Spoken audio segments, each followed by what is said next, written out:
Hilchos Yibum Vachalitzah Perek Shishi. The laws of the Yibum, marriage, and the Chalitza procedure, chapter 6.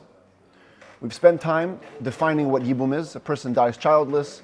His brother's got to take over the marriage, marries his dead brother's wife. We talked about Chalitza. If the marriage doesn't come to fruition, the only way to dissolve the bond between the brother-in-law and this widow is by doing the whole procedure in the court, taking off the shoe, etc. And yesterday we began to discuss a whole bunch of interesting cases of marriages that are eligible, not eligible to Yibum or Chalitza. And today, the Rambam continues those concepts by, as he very much does, in a very organized fashion, he always does, giving us lists of different scenarios where either Yibum or Chalitza is eligible. The Rambam will start with the husband, the brother-in-law, and then he'll go to the wife, and that will become the major subject of the chapters today and the ones that follow. Says the Rambam halacha aleph, yesh achin, sheru'uyin liyibum oy lechalitza. There are some brothers, that means brothers of the deceased husband, who are fit to do either Yibum or Chalitza. They can do either. V'yesh achin she'enon ru'uyin loy liyibum v'loy lechalitza. There are certain brothers who cannot do either. They cannot do Yibum or Chalitza, and therefore what happens if their brother dies childless? Ve'ein lahem zika klal. They have no bond at all. Ela yivimtoi muteres lazar. The woman whose husband has just died childless is now permitted to get married to anybody else with no acts, no need for Yibum or Chalitza, because the brother isn't eligible. V'yesh achin sheru'uyin lechalitza. Ve'enon ru'uyin liyibum. There are some brothers that are fit to do Chalitza but not fit to do Yibum. V'yesh achin she'ein ru'uyin liyibum ve'enon ru'uyin lechalitza. There are some brothers in the fourth category who are fit to do Yibum and not to do Chalitza. The Rambam will delineate each of these categories in the following halacha. Says the Rambam halacha beis. Ve'elu heim she'ein lahem zika klal. These are the brothers that have no bond at all. So you can see on the picture here, classic case, guy dies childless, there's his wife, there's the brother, and they're not going to be able to do either Yibum or Chalitza. There's an X on both. There is no bond. Who are the brothers that have no bond? Sris chama. Sris chama is terminology which means a person impotent from birth. He was born unable to have children. So if this brother was born unable to have children, this woman doesn't need Yibum or Chalitza. She just goes free. So like a male equivalent of Ilanus? Yes, exactly. But born that way, not, let's say, castrated later in life. We're going to see about that later. The androgynous and a hermaphrodite. Hermaphrodite is somebody who has both reproductive organs. So we'll soon see more about the idea behind this, but the basic thing is because they're unfit to give birth. And they never had a time ever in their lives where they were able to reproduce. And because the whole idea of Yibum is to perpetuate the brother's line, like this guy died childless, so the brother marries, he continues his brother's line. But they're not going to be able to have children, and they never were able to have children. So they can't be continuing that line, therefore there's no bond established, and the women are free to go. Halacha Gimel ve'elu miyabmin v'loy cheltzin. On this slide we can see there's a check by the Yibum, only an X by the Chalitza. These are brothers that can only marry. If they're going to do anything, they're going to marry her. They're not going to be able to do the Chalitza procedure and release her that way. Ve'elu miyabmin v'loy cheltzin. Who are they? Says the Rambam, ha'cheresh v'ha'shoita v'ha'katan. Deaf mute, person who cannot hear or speak, a fool, mentally unstable person, and a child. Mipnei she'ein bahen das lachlitz. Chalitza, it's funny, I know we think of Yibum as being more severe, like a full marriage, and Chalitza is just simply a little rite you do in the court, but the truth is in the Torah, it takes more to do Chalitza. You have to be of mentally sound mind to do Chalitza, because the Torah specifically uses the word ish, a full, adult, grown, mentally competent man. A deaf mute, mentally unstable person, and a child are always the ones that are exempt from any mitzvahs associated with fully adult males. So here too, Yibum kind of happens automatically. The very fact that your brother died, leaving the wife childless, puts you two in connection. So consummating the Yibum is simply ending a process which already began by the hands of heaven. So therefore these people can do Yibum, but they cannot do Chalitza. Now, if a deaf mute, if this guy is deaf mute, let's say, and he does do Yibum with the wife, if the marriage gets consummated, he can never divorce her. Because when they have relations, she becomes a full married woman. Ve'en gerushav gerushin gemurna. As we saw in the laws of divorce, a deaf mute cannot divorce in a complete and total way. So he's able to start the marriage, but he won't be able to end it. Commentaries say, unless his brother was also deaf mute. If this guy was also deaf mute, the two brothers deaf mute, then if he starts the marriage, he can also end the marriage the same way a deaf mute would typically end the marriage, by hand motions and that kind of divorce. But if the brother was a mentally competent person and he's a deaf mute, if he marries, he can never divorce. If the child, after 9 years old, as we saw yesterday, his relations have significance after 9. And he does Yibum, he will not be able to divorce this woman until he becomes a major. Once he becomes bar mitzvah, of course he can divorce her, but during that entire time, between let's say 9 years old and 13, he cannot divorce her. But all of these men, they can only perform Yibum, they cannot perform Chalitza. It says that Rambam Alachadale, let's do the opposite.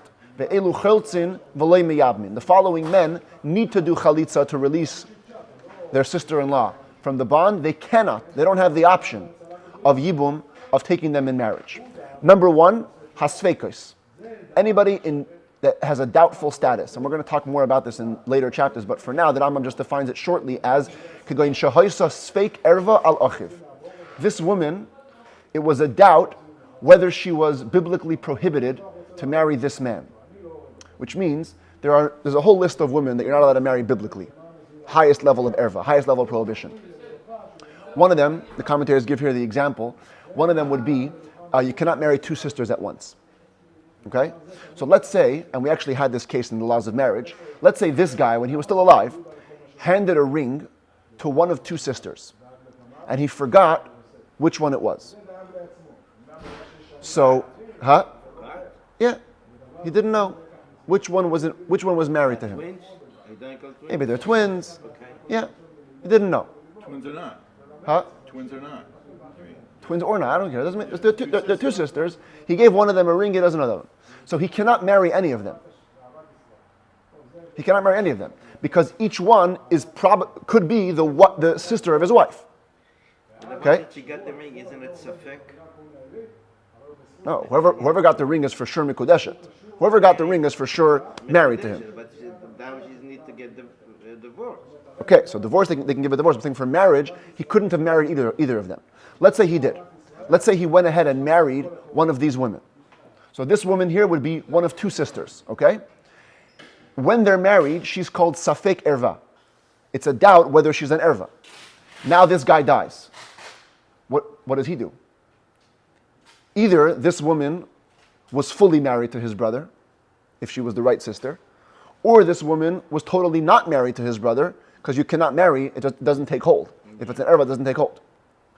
So what do you do here? So the Rambam says you have to do chalitza. You cannot take her in marriage, but you have to dissolve the bond, because perhaps maybe she was the right sister.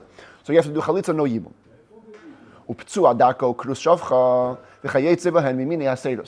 Also, a person who has a castrated member or castrated testicles, any other way of castration which would prohibit him, which would stop him from having children.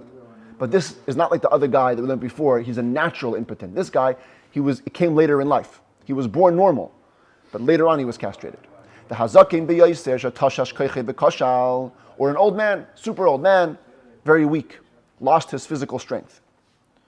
So he also must do chalitza, cannot do yibum.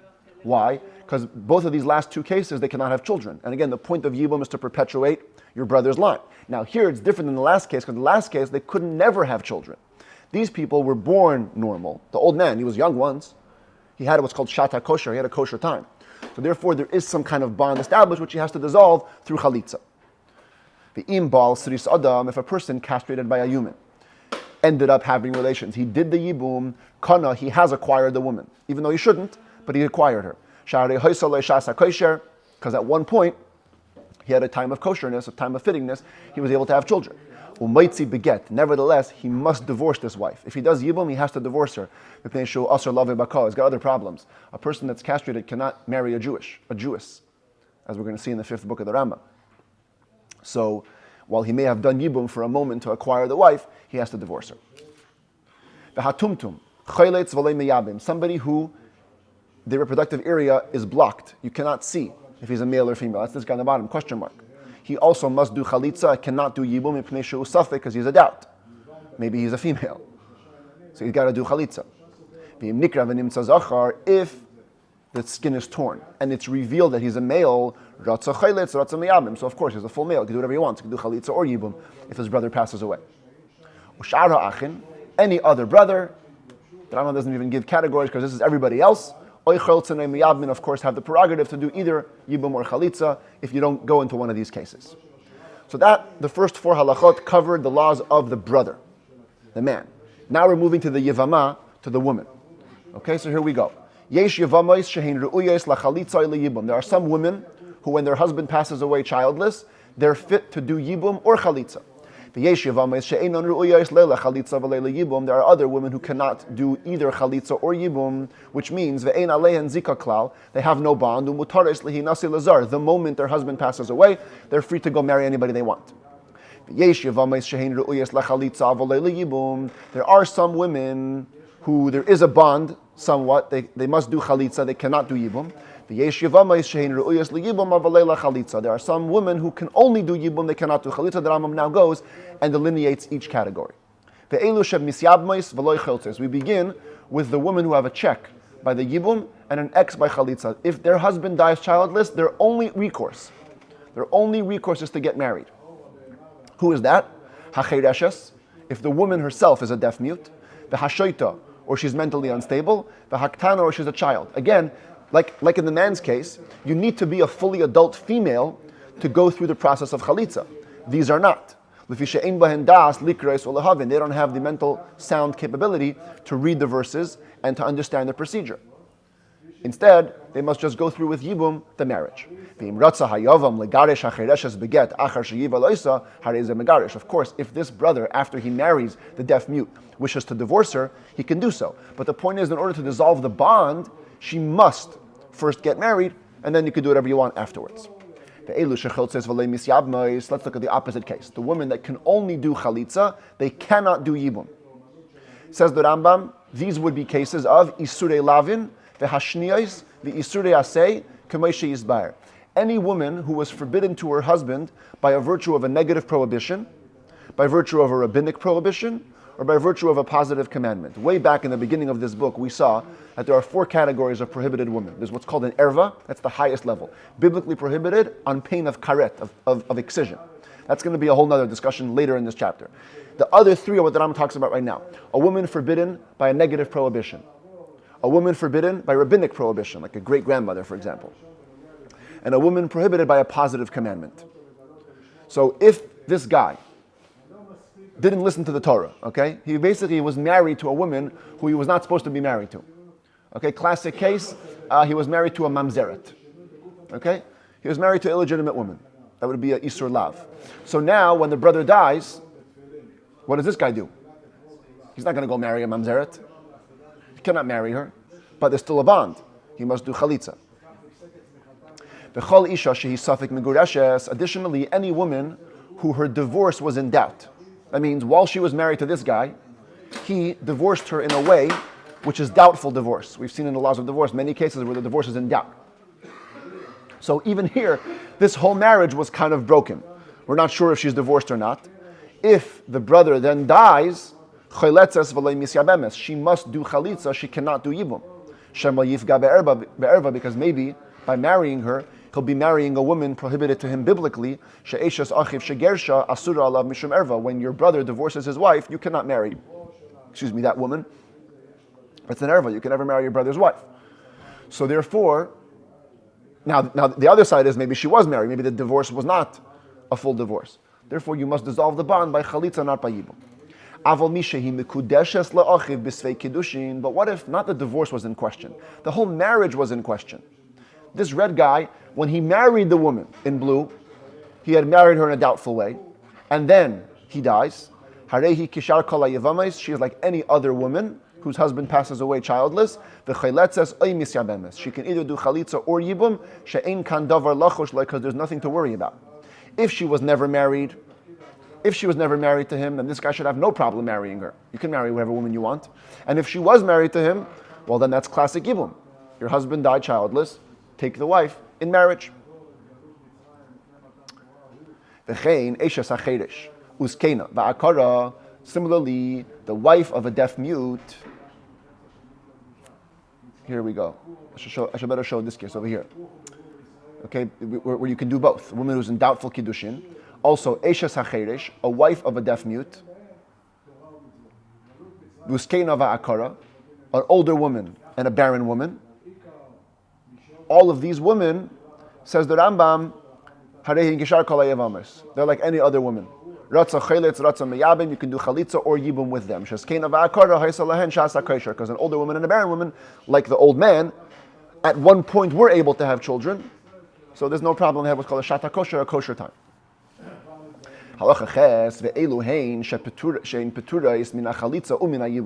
The following women are exempt from both.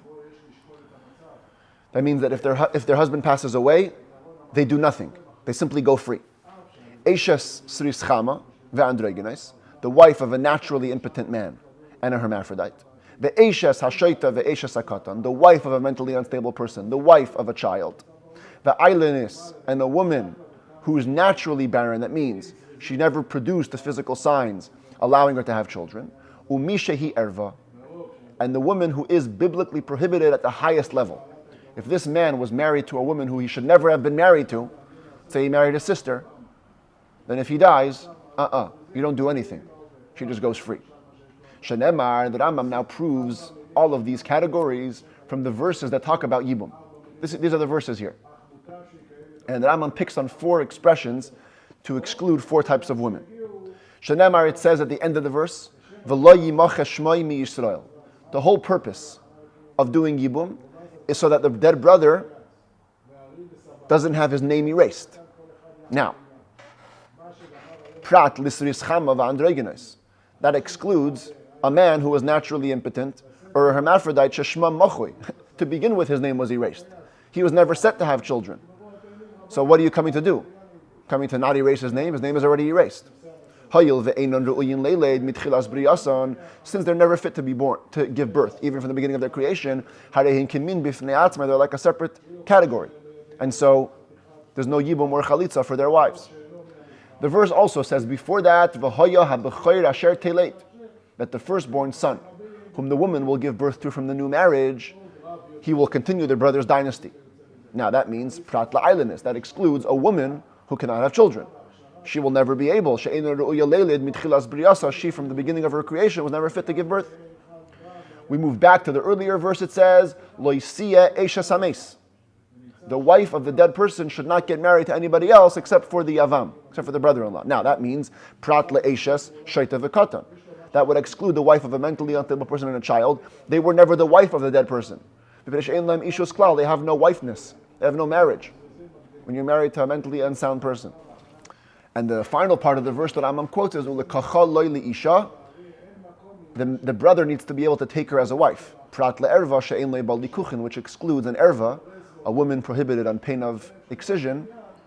You can't take her. There's no halachic taking. When you do a consecration, it doesn't take hold. And this is going to become the main focus of the chapter today, and even the 2 coming ones that we have remaining to this set of laws. This concept of an erva. If the original wife and the original husband were not supposed to be married, what do you do when the husband dies? It says the Rambam Ketzad. Let's visualize some of these cases, okay? And here's what we have. On this screen we have here 2 brothers and 2 sisters. Okay? The 2 brothers were married to the 2 sisters. Yevama shehi erva al Yevama. The woman, let's say, she was an erva to this man. That means she was allowed to be married to her husband, but once he dies, if you're going to have her marry him, that's going to be an erva problem. For example, let's say she was the sister of his wife. So there was no problem in the first marriage, but now if you want her to get married to him, that's bad. He's going to be married to 2 sisters. Oy ima, oy bita, or maybe she was the mother or the daughter. Point is, these 2 women were intimately related. While they were married to 2 separate men, everything was fine. But now to bring them into one marriage is actually an erva problem.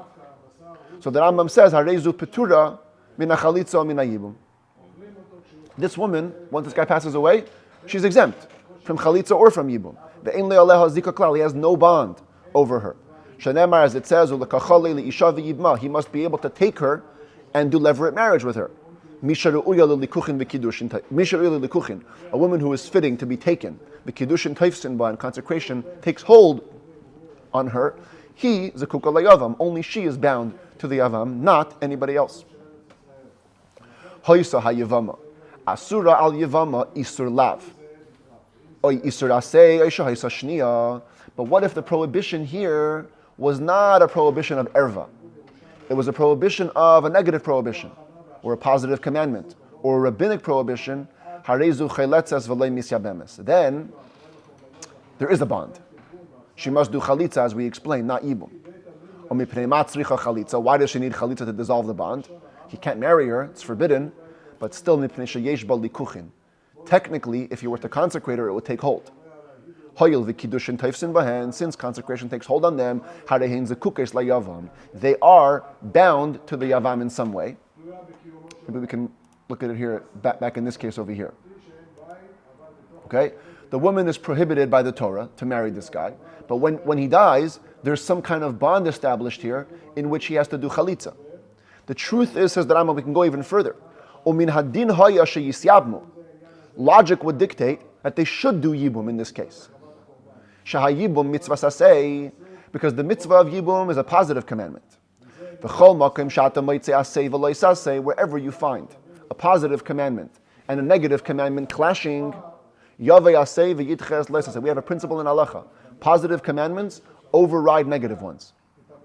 If there's one act that's both a positive and negative commandment, the positive element overrides. Classic example. You aren't allowed to cut off tsarat. If you have a lesion on your skin, you cannot cut it off. It's a biblical prohibition. Let's say a baby has a lesion on the foreskin. So now, you have to do a bris, but you cannot cut off the foreskin. You have a positive commandment and a negative commandment. On the 8th day, you're going to do a bris, because the positive commandment overrides the negative. So what do you have over here? This guy died, okay? This yavam has a positive commandment to marry her, yibum, and a negative commandment that he cannot marry her, because let's say she's a mamzeret or whatever. So technically the principle should say the positive commandment should come and override the negative commandment. But the sages said no. In this case, we're not going to allow it. Why? Follow this. How many times is relations with this woman a positive commandment? Only once. The one time you do yibum, the one time you consummate the marriage, that's the positive commandment. Every time you have relations after that, it's not a commandment. It's not a commandment. It's just within the context of a marriage.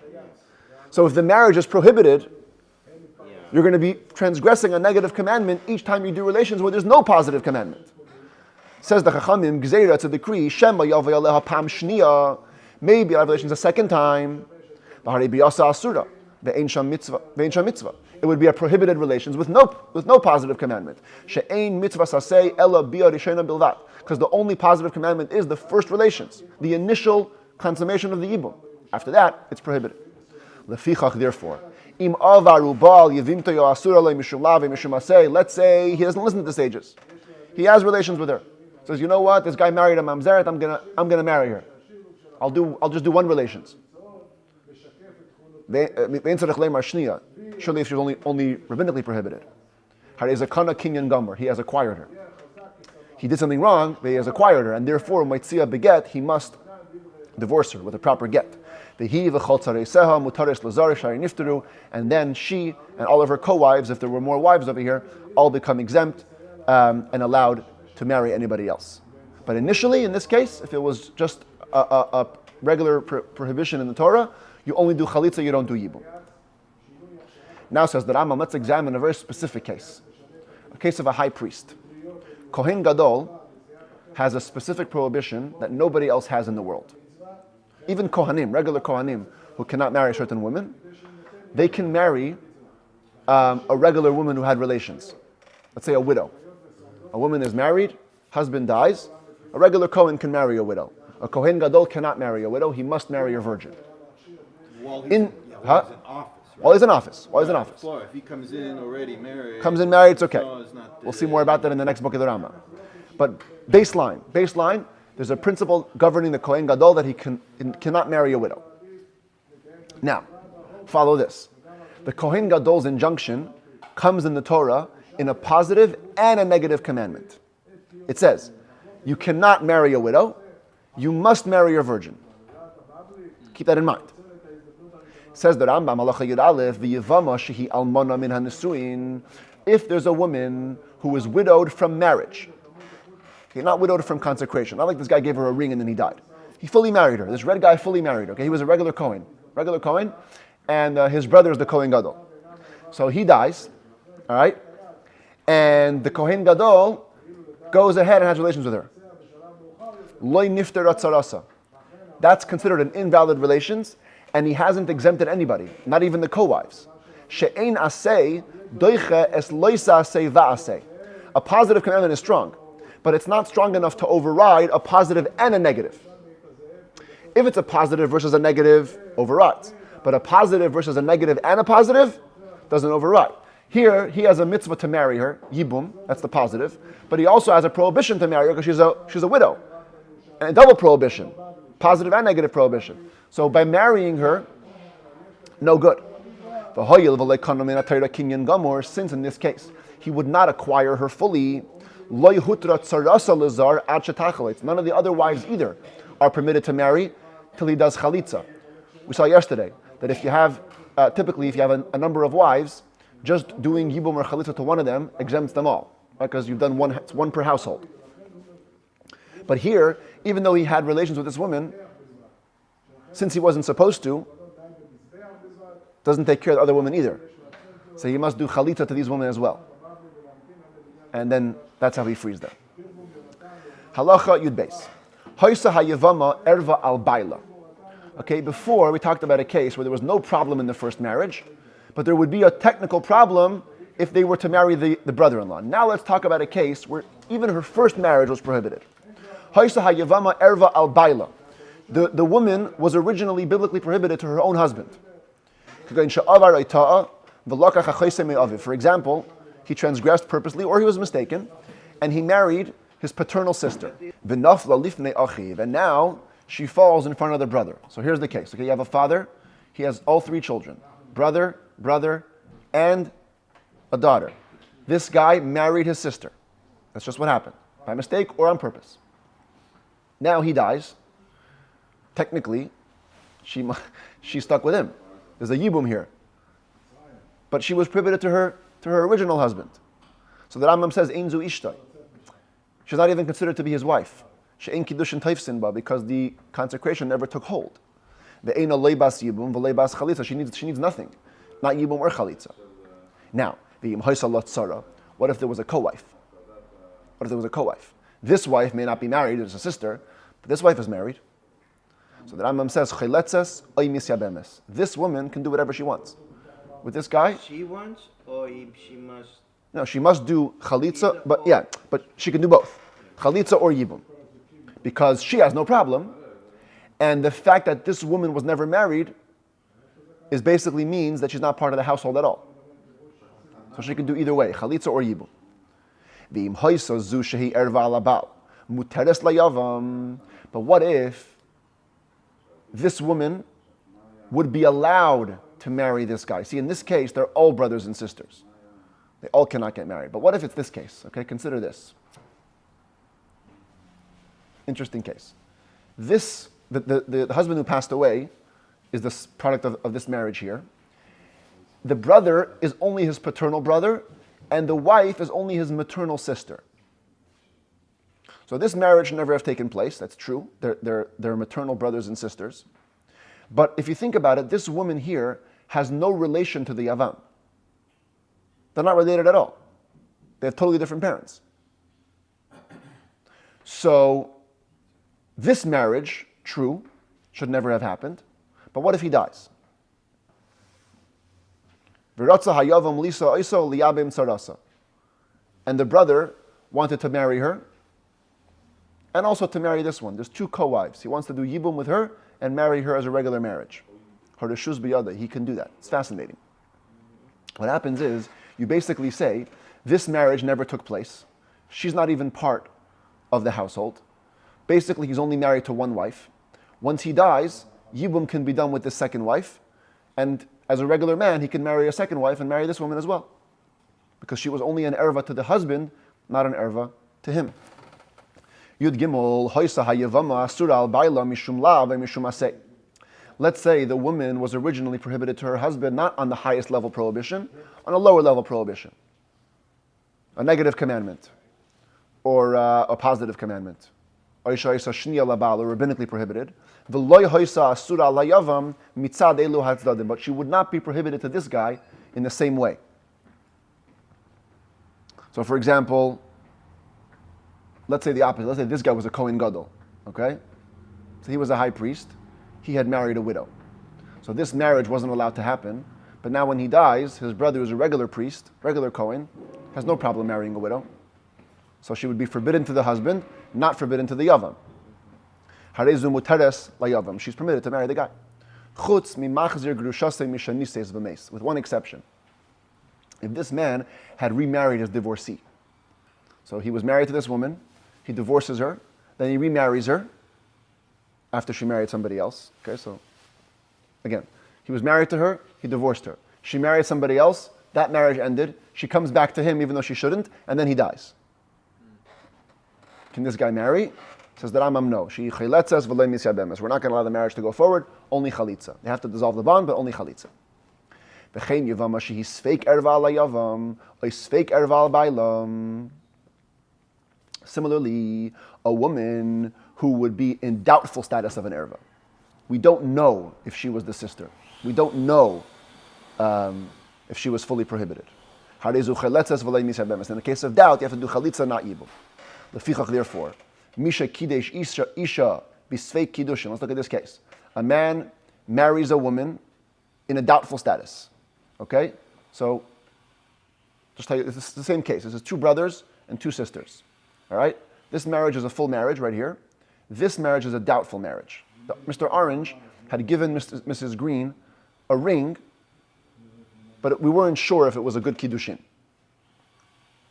Misha kiddush isa b'sfeik kiddushin. Ve'achar kach meis achiv shehaya noisei achoisa. And then his brother, who was married to this woman's sister, died. V'nafla leila yibum. And now she falls to him in yibum.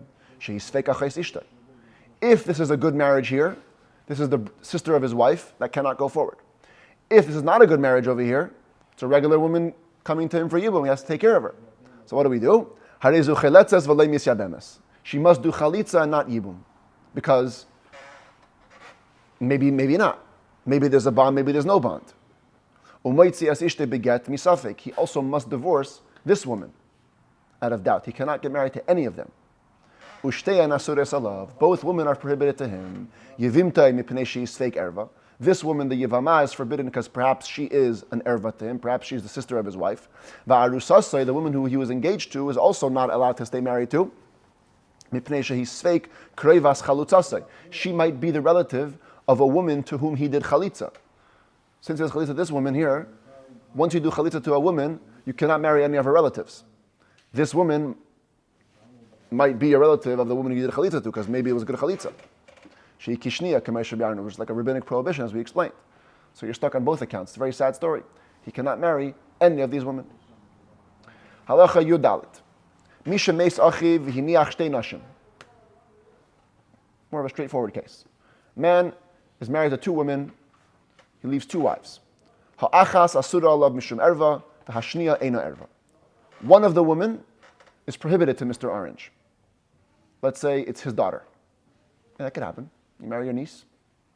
Let's say this woman here is Mr. Orange's daughter. But there's another co-wife who has no problem to marry this Mr. Orange. So one of them is an erva, one of them is not. Till now we're talking about a case where there's only an erva. If there's only an erva, no bond at all, go free, marry whoever you want. What if one is and one is not? Says the Rambam, Keshem sheha erva petura min hachalitza min hayibum, kach tzarasa petura. If one is free, all of them are free. The same way the erva cannot do chalitza or yibum, the whole household, so too the other wives as well. No bond is on this home. Because look what it says. The verse describing Yibum says that you're supposed to rebuild the house of your brother. Asher lo yivne es beis achiv. He's choosing not to rebuild the house of his brother, which means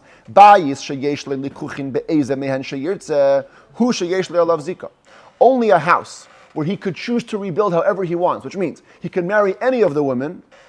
That's where there's a bond. But if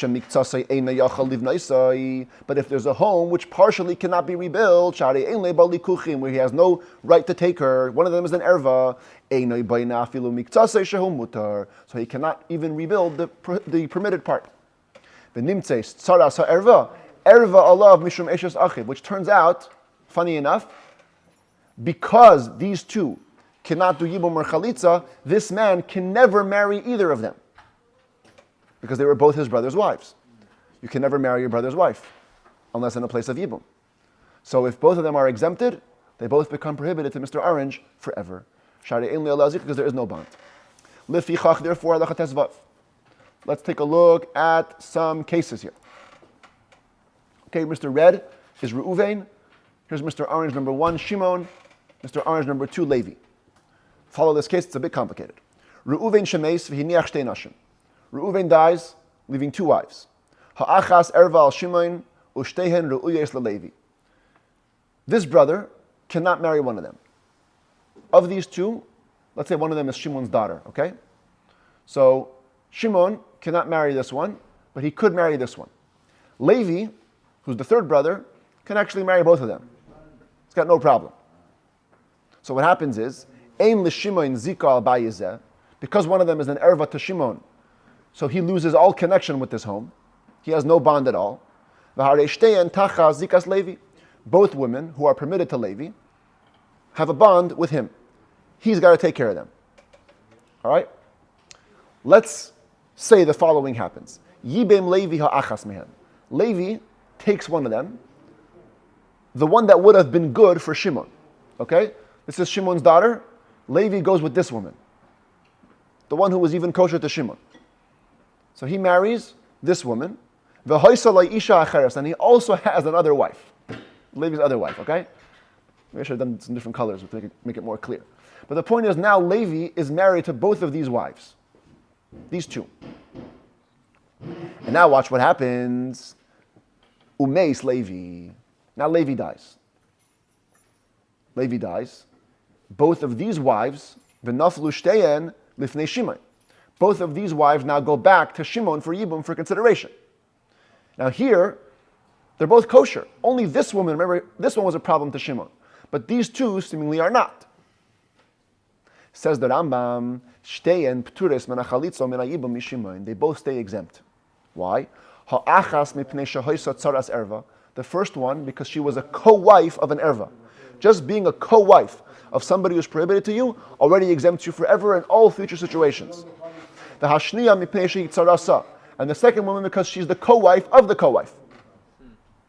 B'chein adin b'tzaras tzarasa ad soif ha'olam. The same would go if there was a 4th brother involved, and it's the co-wife of the co-wife of the co-wife. Doesn't matter. Shekol isha she'en le'aleh azika. The moment there was a woman who had no bond with you, be'isur eshes ach aimedas la'olam, she becomes forbidden to you forever as your brother's wife, and the erva therefore rolls over to any future marriages she may be in. So this daughter was prohibited to him. Because of that, this woman also became prohibited, and because of that, when she married Levi, both women became prohibited, and when Levi dies, none of them go to Shimon as well. Tezayin. B'chein eshes achiv shalehoya be'olamai. This is an interesting case. If the brother was only born after the death of his married brother, so the brother's wife who was not in the world, which means he wasn't born yet. Hoyel ve'en le'aleh hazika, since they have no bond. Shenemar, because it says ki yeshvu achim yachdav. Here it is. Okay, the wrong words are highlighted here, but first 4 words. 2 brothers have to be living in the world together. Ad sheyeshvu shnein ba'ilam, they must be both in the world together. Harezu erva lav lo'olam mishum eshes ach. So the new brother is forbidden to marry the widow of the deceased brother forever, on account of being his brother's wife. Upaiteres Tarasa, and thereby exempts any future co-wives. Yud Zayin Ketza, what does that look like? Let's visualize this case here. Okay? Reuven Shemeis, V'hiniach Isha, V'nafla Lifnei Shimon. This is Reuven, this is Shimon, this is Levi, he's small, because he was born later. Okay? Reuven dies, leaves a wife, she falls before Shimon, the brother. The Achar Shemeis Reuven Nelad Levi. After Reuven's death, Levi is born. Boom. Second brother in the mix. Bein Shanelad Levi Kaidim Sheyabim LaShimon, Bein Shanelad Achar Sheyibma. Whether he was born before or after this brother took action. Let's say he did Yibum to her, then he was born. Or first he was born, then he did Yibum. The point is he was born after the death of Mr. Red. Harei Eishes Reuven Erva Al Levi La'ilam. This woman has no bond with Levi the youngster. Forbidden to him completely. Lefichach, therefore, if at any later point in the future, if Shimon were to die, leaving this woman and let's say another co-wife in front of Levi, both would be exempt from doing either chalitza or yibum, because once there's a prohibition once, the prohibition always stays. What if Asa Shimon Maimer biyavim te'eshes Ruvain? Same case, guy dies, Shimon doesn't do yibum, he does ma'amar. So yesterday, ma'amar means the formal act of consecration that begins the yibum process. Umeis kaidim sheyichnes oisa, and he dies before he has a chance to marry her. Hare Levi chaylet letzarasa v'lei meyabim. So here, Levi, who was born later, must do chalitza, not to her, but to if there was a co-wife, he must do chalitza. In other words, a co-wife. Co-wife means this man's co-wife. If he had another wife, when he dies, Levi must do chalitza to that co-wife. Because the ring that he gave her doesn't acquire her fully. Since it doesn't acquire her fully, maybe he wasn't fully married to her. And since he wasn't fully married to her, by leaving the co-wife here, maybe that's his only wife, and Levi must dissolve the bond between him and that single wife. Therefore, he has to do chalitza. Yutes. Isha shezinsa tachas baila beratzin uve'edim. A woman commits adultery while under her husband's jurisdiction, willfully, with witnesses, full-on adultery. Umeis kaidim sheyegarshena, but he dies before having a chance to divorce her. V'nafla lifnei yavam, and she falls to the brother. Harei petura min hachalitza min hayibum v'chein sarasa. She and her co-wives, if there are any, are both exempt from chalitza and yibum ki ilud haisa erva ala yavam, as though she was biblically prohibited to the brother-in-law.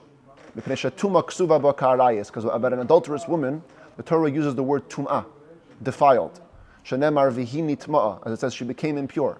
If she commits adultery, she becomes impure. And therefore, it's like a biblical prohibition, and the brother-in-law cannot marry her. What about a suspected adulteress? We're going to have a whole set of laws on the sota. This is a man tells his wife, don't go into seclusion with another man. And she goes into seclusion. But we don't know what happened. So there's a whole process, take her to the Beit HaMikdash, give her bitter waters to drink, a whole thing.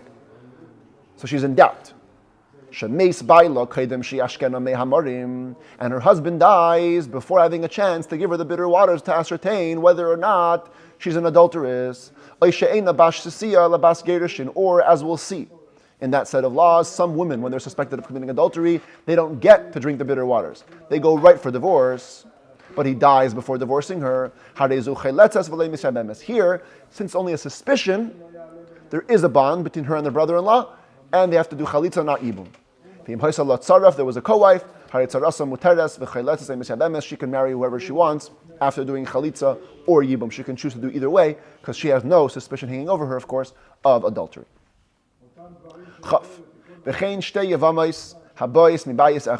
Similarly, if you have two women coming from one home, the man was married to two wives. One of them was forbidden to the brother-in-law, either because he was a rabbinic prohibition, negative prohibition, positive commandment prohibition, or a barren woman. Any of her co-wives are allowed to engage in chalitza or yibum. But let's consider the following case. Here's a man, he dies, leaves a wife. Comes the brother-in-law, does chalitza. Okay? He has dissolved the bond. V'holcha achois chalutzasai, oy ima v'chayetze bahen, and a relative of this wife. We'll choose the sister. Okay? Here's the sister of this woman. The sister goes, or it's her mother or anybody else, v'nises la'achiv, and marries a brother of Mr. Orange. I also made him orange to show that they're brothers, okay? So he does chalitza to her, and this green woman marries this Mr. Orange, the brother. V'loi isha acheres. This brother also has a co-wife, another wife. So again, follow this. This is the woman who did chalitza originally. This is achot chalutzato, the sister of the woman who did chalitza. This is tzarat achot chalutzato, the co-wife of the sister of the woman who did chalitza.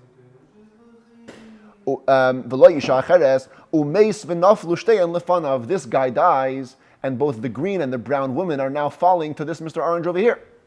He took care of this woman, and now he has two more women to take care of. What do we do? The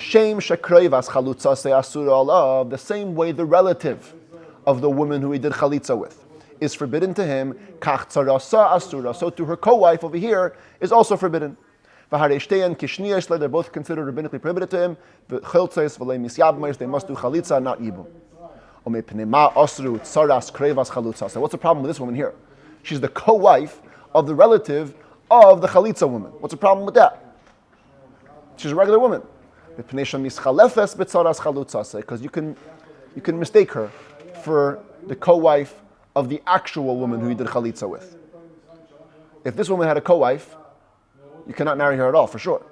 So if her sister has a co-wife, you also cannot marry her. Chaf Aleph. Shtei yevamais habayis mibayis echad, sheha'achas mihen erva ala yavam. Interesting consideration here. You have two women. I'll go back just to visualize it in this case over here. You have two women, okay?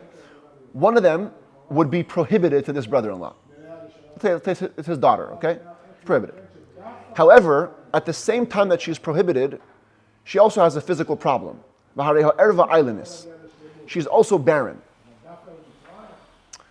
So she's got an X and a check. She's got an X in that she's related to and cannot marry him, but anyway, she's exempt from the whole thing because she's barren. So over here, the co-wife is allowed to engage in either chalitza or yibum.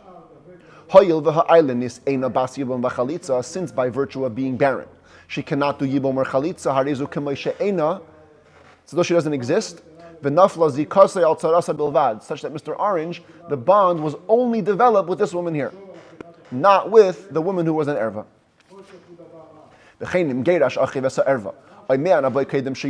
Or let's say this marriage was dissolved before the death.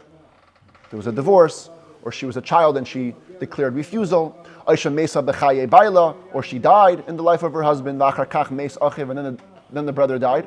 This woman here was no problem, she's a co-wife, she can do chalitza or yibum. We don't say just because for one moment she was the co-wife of an erva, therefore she should be always prohibited. No.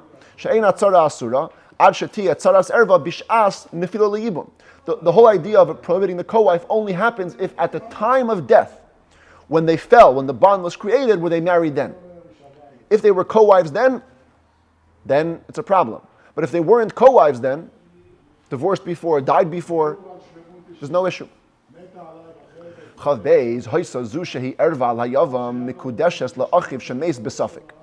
Let's say this woman who was the erva was only originally consecrated in doubt to this first guy, or divorced in doubt. Or she was a child, she could have declared refusal, but she didn't.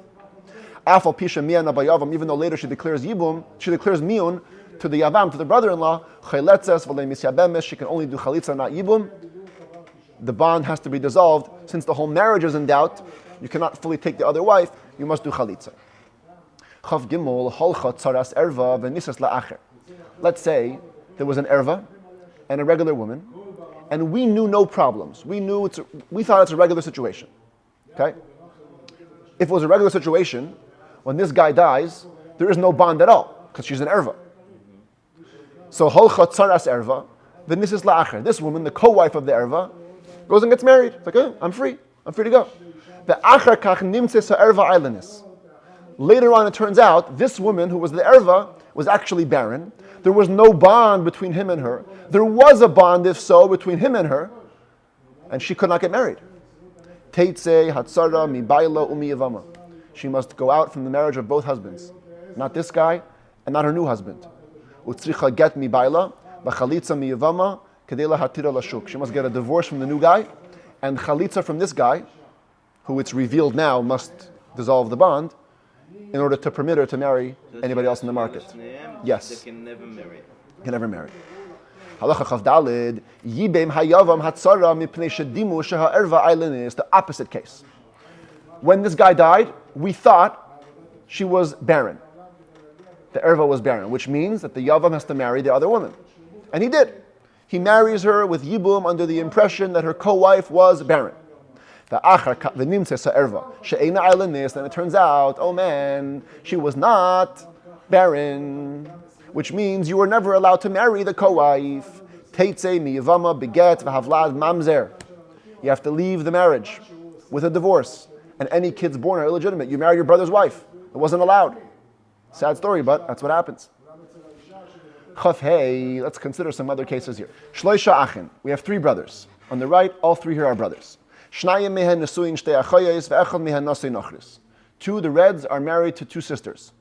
And the third one is married to a stranger, which means not a relative. The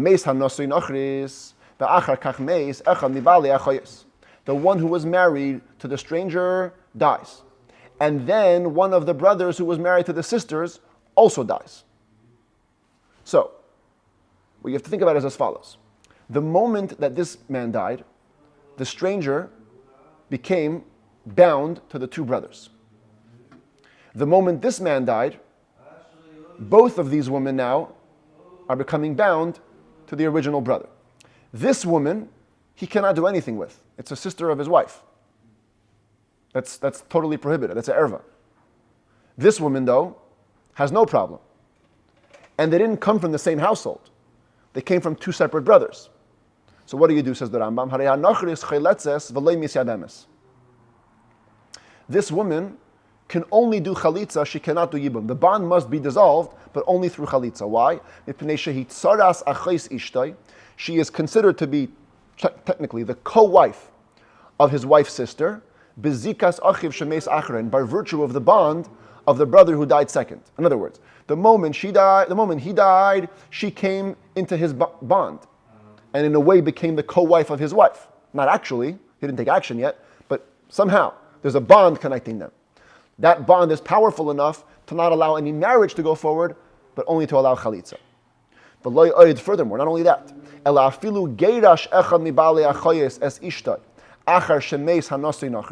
let's say this guy died, the one who was married to the stranger died, and after that, one of them divorced his wife. This guy, okay? He divorces his wife. And then, umeis hamegarish, then he dies. Let's do it better here, okay? This guy. He divorces his wife, then he dies. This woman still can only do chalitza, not yibum. Since for one moment she was the co-wife by virtue of the bond to this brother. Because if you're going to allow her to do yibum,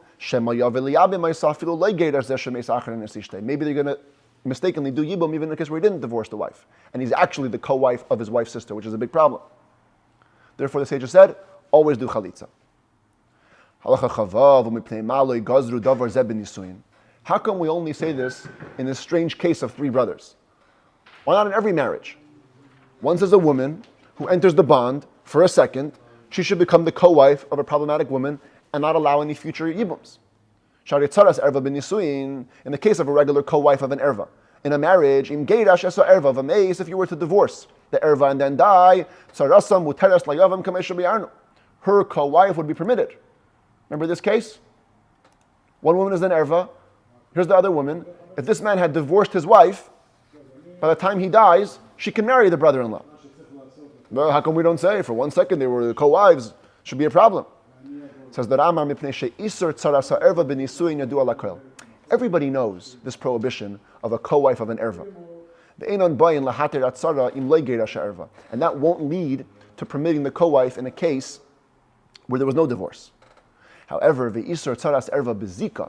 prohibition of a co-wife of an erva just by virtue of a bond isn't known to everybody. Which would lead to problematic mistakes of permitting the co-wife even in a case where there was no divorce to the original erva. Chav Zayin says, but Rambam, let's consider another case. 3 brothers, all married to strangers. All different colors, and all not related. Meis echad mehen. Mr. Red on the top dies. The asa hasheni maimer biyavimtai. Comes this brother number 2 and gives her a ring, starting the process. Umeis kaidem sheyichnais, and then he dies before he has the chance to bring her in.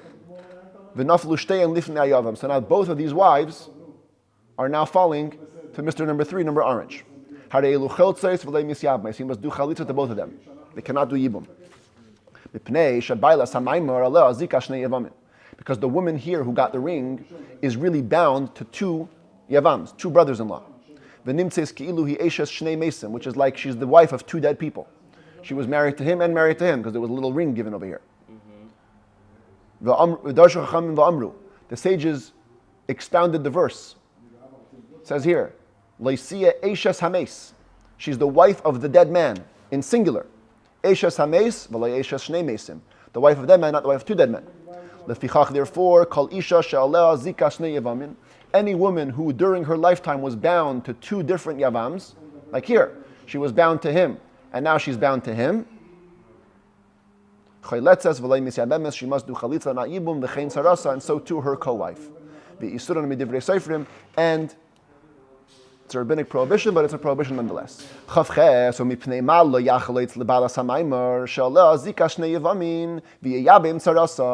must he do chalitza to both of them? This one I understand. This one I get. She was bound to 2 of them. She must do chalitza. But maybe this woman, he can do yibum, regular yibum. This will look bad. Imagine somebody sees that there was 2 wives left over. One did yibum, one did chalitza. People might think, people will think if 2 wives come from one household, one does chalitza, one does yibum. They won't know that there was another husband involved and it was just coming from 2 bonds, etc. They're not going to know that. Therefore the sages said, you know what? Even the co-wife is going to be forbidden. Do chalitza to them both. Release the bonds from them both in that way.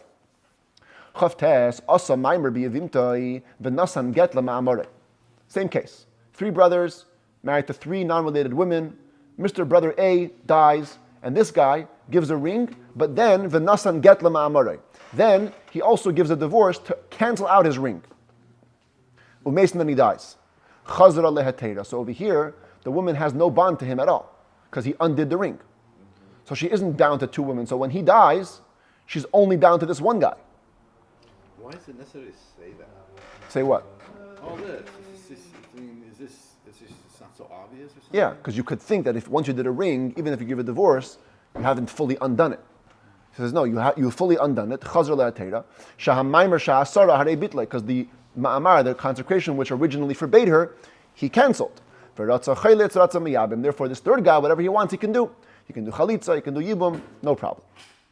Lamed, ben teisha shanim v'yem echad shabal yivimtai, a 9-year-old child has relations with his yivama, the woman, the wife of his deceased brother, umeis keshehu katan, and he dies when he's a child. V'nafla pam shniya lifnei achiv agadol, and she falls again to the adult brother. So let's just use this case over here, even though it's not, forget this stuff in the middle here. This guy died. This guy is a child, and this guy's an adult. Okay? So he dies, comes the child, has relations with her. Then the child dies, and now she's fallen to the adult brother. She must do chalitza, not yibum. Because the fact that he had relations with her at 9 years old is like giving her a ring. And in the case of giving her a ring, what did we see? She's bound to 2 different husbands. Bound to this guy, bound to that guy. And therefore, she must do chalitza. Lamed Aleph, the final case. Misha chetzia shivcha v'chetzia bas chayrin. There was a woman who was in limbo. She was half slave, half free. She was owned by 2 partners as a slave. One of them freed her. She's half slave, half free. she got Kiddushin by Reuven. Reuven consecrated her, v'nishtachrara, and then she was fully freed. So while she was half-half, she accepts a ring from Reuven. Now that she's a full-fledged free Jewess, v'chazra v'niskacha l'Shimon. She takes a ring from Shimon, another guy. Umeisu shneim, and they both died. They're brothers, by the way. I should have said that. Reuven and Shimon are brothers. Okay? They each gave her ring. One in a state of half-slave, half-free. One in a state of fully free. They both died, and now she's stuck with Levi, third brother. Misyabemes leLevi. She can actually do Yibum with Levi. Ve'ena eishes shnei mesim. She's not considered to be the wife of two dead people, because she's either or. In Kiddushay Reuven Kiddushin, if while she was half slave, half free, we consider the ring that Reuven gave her to be valid Kiddushin, Ein Kiddushin Shimon Klum, then the later consecration from Shimon is nothing. She was only married to Reuven. V'im Kiddushay Shimon Kiddushin, Ein Kiddushay Reuven Klum. If the second Kiddushin is good, then the first one is meaningless. So either way, she was only married to one wife, to one husband. So if both of them die, she can even do a full Yibum to the third brother.